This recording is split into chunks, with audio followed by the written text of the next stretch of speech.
সুপ্রিয় দর্শক আসসালামু আলাইকুম। আমি মোহাম্মদ আক্তার আলী, আমার ইউটিউব চ্যানেল বিডিগেন্স নিউজ 24। যারা দেশ ও প্রবাস থেকে দেখছেন সবাইকে জানাই আন্তরিক শুভেচ্ছা ও অভিনন্দন। সুপ্রিয় দর্শক মণ্ডলী, গ্রাম বাংলার হাটবাজার পরিক্রমায় আমি আজ চলে আসছি পাবনার বনগ্রাম হাটে। আজকের হাটে বিভিন্ন ধরনের কৃষিজাত পণ্য সহ অন্যান্য পণ্যদ্রব্য কী দরদামে ক্রয় বিক্রয় হচ্ছে তা আপনাদের জানিয়ে দেবো। সুপ্রিয় দর্শক মিলে আপনারা দেখছেন এটা বনগ্রাম হাটের ভিউ। এটা হচ্ছে বনগ্রাম হাট।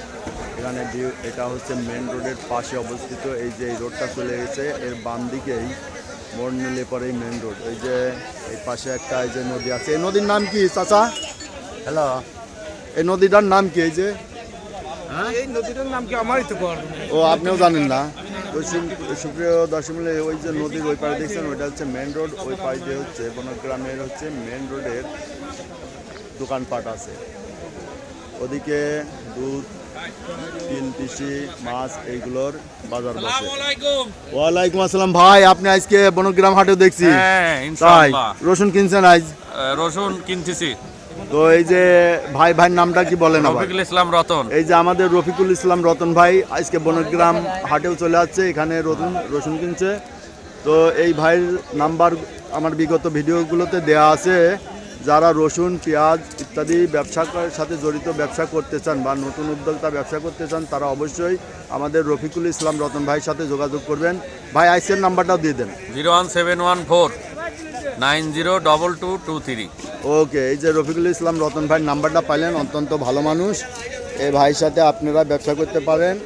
আপনাদের পণ্যদ্রব্য যা কিনা দরকার, যারা রাখি বাদাই মালের ব্যবসা চিন্তা করছেন, রাখতে চান কিনে, তারা সিজনে গিয়ে এই ভাইয়ের সাথে আগে থেকেই যোগাযোগ করে রাখবেন। সিজনে বাজার পরিস্থিতি বুঝে আমি বিভিন্ন হাটের প্রতিনিয়ত প্রতিবেদন করে থাকি। আমার প্রতিবেদনগুলো দেখে আপনারা যদি মনে করেন হ্যাঁ যে সামনে পেঁয়াজ রসুনের বাজারে একটা ব্যবসা হতে পারে, যদি আপনারা কিছু বাধায় রেখে চান, যারা প্রবাসী ভাই আছেন বা দেশে যারা চাকরি বাকরি করেন, হয়তো সাইডে কিছু একটা করতে চান, তারা অবশ্যই এই ভাইয়ের সাথে যোগাযোগ করে পেঁয়াজ রসুনের ব্যবসা করতে পারবেন। এই ভাই কিনে দেবে, আবার এই ভাই বেচেও দিতে পারবে। বেচে দিতে পারবেন তো ভাই? ইনশাল্লাহ বেচেও দিতে পারবেন। তারপরে বড় বড় আড়তে নিয়ে গেলেও 2-1 দিন লাগে বিক্রি করতে। ট্রাক বিক্রি হয়ে যায় ঢাকা, চট্টগ্রাম, তাই না? উত্তরবঙ্গ, দক্ষিণবঙ্গ বিভিন্ন মোকামে বিক্রি হয়। সাধারণত বাংলাদেশের যে কয়েকটি জেলায় পেঁয়াজ রসুনের উৎপাদন বেশি হয়, তার মধ্যে পাবনা একটি অন্যতম জেলা। এই 4-5টা জেলায় যে পেঁয়াজ রসুন উৎপাদন হয়, তার মধ্যে পাবনায় সবচেয়ে বেশি পরিমাণ উৎপাদন হয়, তাই না ভাই? আর পাবনার পেঁয়াজ রসুনের দামও একটু অন্যান্য জেলার থেকে একটু বেশি, তাই না? কোয়ালিটির কারণে। তো আজকে রসুনের কি দাম গেল ভাই? আজকে রসুন ওই মাথা 7000। মাথা 7000। বাজার বরাবর একটু ডাউনই হয়েছে, তাই না? এই যে এই রসুনটা এই ভাই কত দেই শুনি, মুরব্বী কত দাম বলছে? 6300 বলছে। 6300 বলছে এটা না? এটা হচ্ছে মিডিয়াম কোয়ালিটি, তাই না? 6300। আচ্ছা দেখেন দানা কত, এই যে পুয়া কত করে বলছে? দানা 70 টাকা করে পড়ছে। 170 170 করে বলতেছে। দানা কি এখনো লাগাচ্ছে? না, দানা এটা এখন খাওয়া এখন বোঝন, তাই না? ওই লাগানোর পরে যেটা বাইসে গেছে ওইটা। আচ্ছা, বোঝন হিসেবে।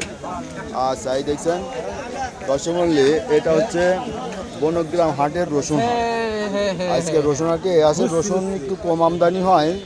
যারা রসুনের ব্যবসা করতে চান, তারা মনে করেন যে আতাইকুলা, হাজিরহাট, কাশীনাথপুরের রসুনের কেমন আমদানি হয়? খুব ভালো আমদানি, প্রচুর, তাই না? কিন্তু এই হাটে কম, তাই না?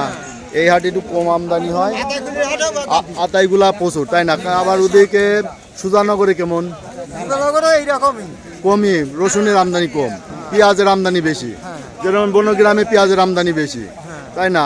আতাইকুলা আবার রসুন প্রচুর, হাজিরহাটে রসুন প্রচুর, তাই না? এই এক হাটে তার আমদানি বেশি হয়।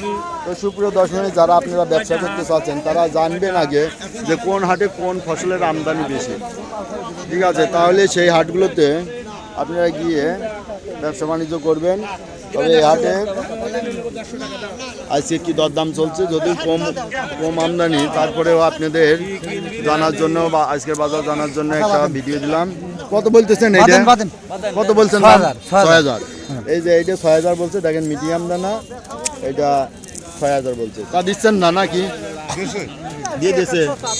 আচ্ছা, দিয়ে দেন বাজার খারাপ, রসুনের বাজার বরাবরই একটু দাবি যাচ্ছে, দিয়ে দেন, আগে বেঁচে ফেলা দেন। কাল আগে বেশি বাইকটা কত কইছে? 6200 6200 কইছে। এই যে 6200 দেন। এই রসুনগুলো কিন্তু 8000-এর উপরে বিক্রি হয়েছে কিছুদিন আগে, তাই না? 8000-এর উপরে বিক্রি হয়েছে। আজকে বাজার কমে একটু কমে যাচ্ছে। দিন দিন রসুনের দাম, পেঁয়াজের দাম একটু কমে যাচ্ছে। আপনারা বিভিন্ন ধরনের প্রতিবেদন দেখে, বিভিন্ন হাটের প্রতিবেদন দেখে রসুন ক্রয় বিক্রয় করবেন, এতে করে আপনাদের ঠকার সম্ভাবনা কম আছে। তো সুপ্রিয় দর্শক মণ্ডলী, এই ছিল আজকের রসুনের প্রতিবেদন। তো এটা হচ্ছে বনগ্রাম হাট, বনগ্রামে রসুনের প্রতিবেদনটা দেখতে পেলেন। এরপর চলে যাব পেঁয়াজ হাটে। তো সুপ্রিয় দর্শক মণ্ডলী, আজ এখানেই শেষ করছি। আর যারা আমার বিগত দিনগুলোর বিভিন্ন হাটের বাজার প্রতিবেদন দেখতে চান রসুনের, তারা অবশ্যই ভিডিওর নিচে থাকা চ্যানেল আইকনে ক্লিক করে প্লে লিস্টে ক্লিক করবেন। সেখান থেকে রসুন ফলে ক্লিক করে ওখান থেকে বিভিন্ন হাটের বিগত দিনগুলোর প্রতিবেদন দেখবেন। ধন্যবাদ।